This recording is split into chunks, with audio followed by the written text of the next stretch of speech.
یا اللہ۔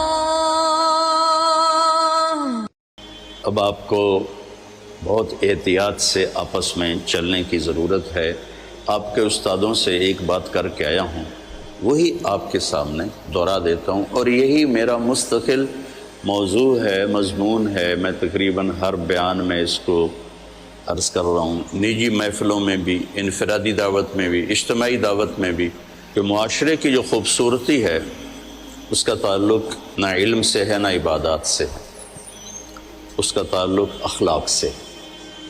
عبادات ہماری بنیاد ہیں، اس مسجد کی بنیاد نہ ہوتی تو یہ کھڑی نہ ہوتی، لہٰذا عبادات کی اہمیت ایک اور لحاظ سے کہ وہ ہماری بنیاد ہے۔ آپ کی نماز اچھی ہونی چاہیے، خوبصورت ہونی چاہیے، آپ کو تہجد کا شوق ہونا چاہیے۔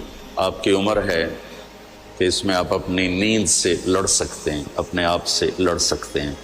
ہماری عمر تک پہنچتے شاید پھر آپ چاہیں بھی تو نہ کر سکیں، لیکن ابھی اپنے آپ کو، میرے رائمنڈ میں داخل ہونے کا جو شوق تھا نا، اس کی وجہ ایک طالب علم تھا، وہ تہجد مسجد میں آ کے پڑھتا تھا، تو مسجد میں بس آپ سے بھی کم لوگ ہوتے تھے، آپ تو میں نے سنا 400 ہو گئے ہو، تو وہ 250-300 ہوتے تھے 1971 میں۔ ممکن ہے آپ سب کی پیدائش سے بہت پہلے کی بات ہے۔ وہ آ کے تہجد مسجد میں پڑھتا تھا اور اتنے خوبصورت نماز پڑھتا تھا کہ اس کو دیکھتے دیکھتے میرا دل کیا کہ میں بھی رائمنڈ کے مدرسے میں داخل ہو جاؤں۔ حالانکہ میری تو اس کے نہ کبھی سلام دعا اور نہ کبھی کوئی اس سے گفتگو۔ وہ تو جب رائمنڈ میں داخل ہوا تو اس کا پتہ چلا، سخی جان اس کا نام تھا اور افغانستان کا تھا وہ، تو اس کی خوبصورت نماز نے مجھے اس بات پر اندر ہی اندر تیار کیا کہ میں رائمنڈ میں داخلہ لے لوں۔ تو آپ اپنی نماز کو خوبصورت جتنا بناؤ گے، آپ کی بنیاد اتنی مضبوط ہو جائے گی۔ نماز میں سستی ہوگی، جماعت کی سستی ہوگی، تکبیر اولیٰ کی سستی ہوگی، تو وہ بنیاد کمزور ہو جائے گی۔ ہمارے ایک دوست تھے، دوست نہیں بزرگ تھے، میاں فضل احمد، بڑے ذمہ دار تھے، تو سارا دن مصروف رہتے تھے اپنی زراعت میں، کھیتوں میں۔ ایک دفعہ مجھ سے کہنے لگے، مولانا صاحب 18 سال ہو گئے میری تکبیر اولیٰ قضا نہیں ہوئی، 18 سال ہو گئے میری تکبیر اولیٰ قضا نہیں ہوئی۔ تو آپ تو ہیں ہی ایک چار دیواری میں، آپ کی کبھی رکعت جا رہی ہو، کبھی تکبیر اولیٰ جا رہی ہو، پہلی صف تو یقیناً چھوٹی سی ہے، لیکن شوق تو ہو کہ پہلی صف ملے۔ تو یہ اس میں کمزوری آپ کی بنیاد کو کمزور کر دیتی، تو لہٰذا ایک تو بیس بنیاد آپ اپنی نماز کو خوبصورت بنانے کی کوشش کرو، یہ آپ کے کردار پر بھی اثر انداز ہوگی۔ ان الصلاۃ تنہی عن الفحشاء والمنکر ولذکر اللہ اکبر۔ اللہ تعالیٰ نے نماز کو ذکر اکبر کا، نماز یہ اللہ کی یاد ہے، سب سے بڑی چیز ہے۔